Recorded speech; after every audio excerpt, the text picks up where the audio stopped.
What's happening, guys? Biker Dave here.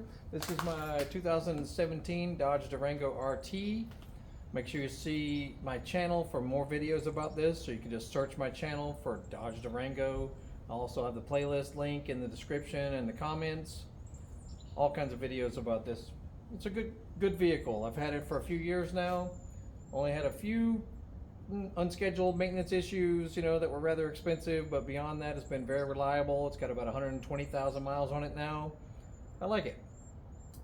But if you occasionally see a puff of blue smoke out of the exhaust upon cold start, it's very brief.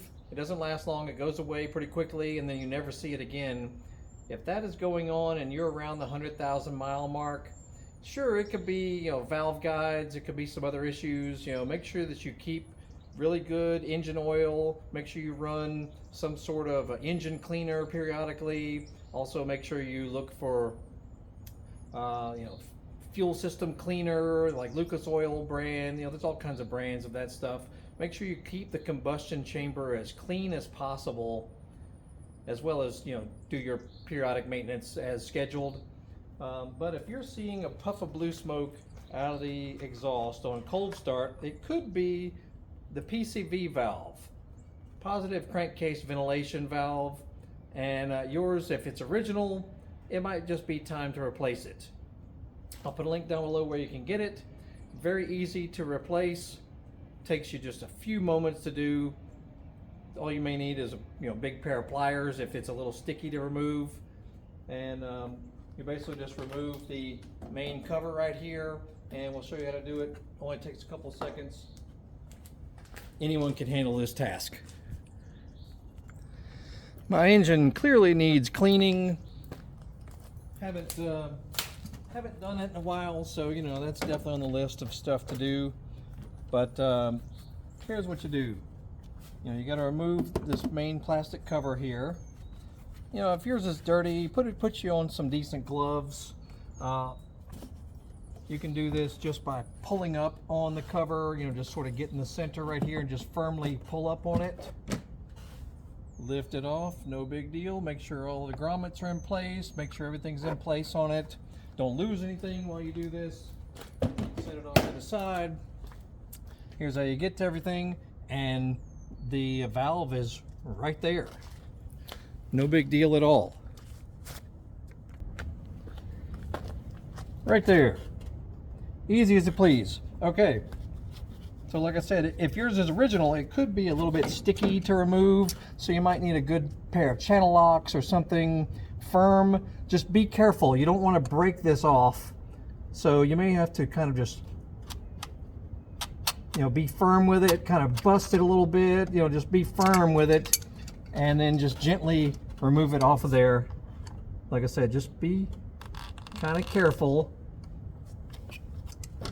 And of course, it's lefty-loosey. It even tells you on the side there how to lock it and unlock it. Mine is definitely original, has not been removed ever, and it gets kind of tar, gunky, kind of just nastiness in there. There are ways you can test it. I mean, mine is still functioning as far as that goes, but like I said, it is original, and I'm going to replace it real quick. So, we take the new one. You should lubricate the O-rings. You can use motor oil or a little bit of high temp grease or whatever.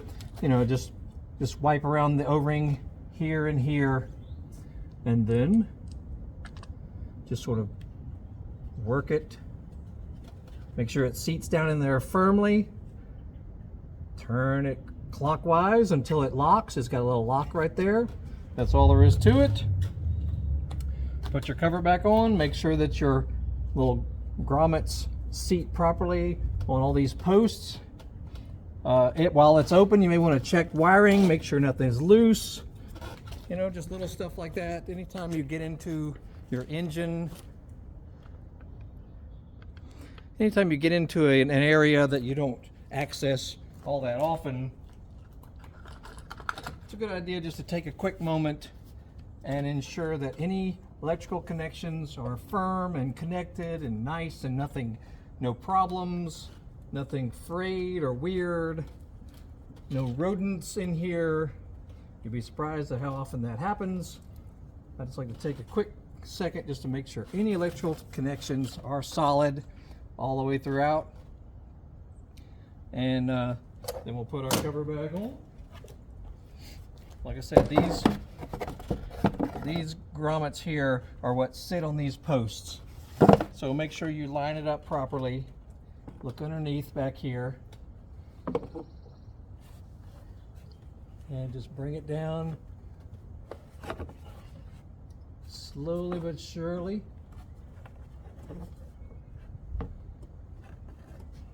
And then firmly, just give it a quick pop. Make sure it's on there. It is. And bada bing, bada boom, that's all there is to it. Like I said, I'll put a link down below where you can get the replacement. You can find them all over the place. You can walk into most auto parts stores and ask, and get one for your model. And that's it. Like I said, check out my channel. I got tons of videos about this car, motorcycles, dirt bikes, ATVs, scooters, Harley Davidsons, Yamaha motocross bikes, older trucks, older cars, working around the house, all kinds of cool stuff. And if our video saved your life or helped you out, make sure you click the thanks button. It's a donation button underneath the video screen.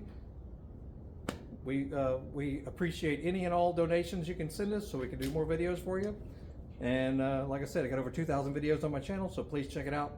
Always adding new stuff. And that's it. Y'all have a great day. We'll see ya.